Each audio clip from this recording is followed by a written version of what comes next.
اما مسائل منطقه که شما هر روز اخبار اونها رو، بخشی از اخبار اونها رو در تلویزیون ها میشنوید و میبینید، دو سه نکته درباره این مسائل عرض بکنم. نکته اول این است که ما در جنگ 12 روزه ملت ایران هم آمریکا رو شکست داد، هم صهیونیست ها رو شکست داد.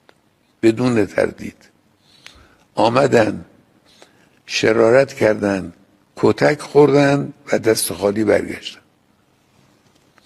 این شکست به معنای واقعی کلمه اینه. بله، شرارت کردن، یعنی اما دست خالی برگشتن، یعنی به هیچ کدام از هدفهای خودشون نرسیدن.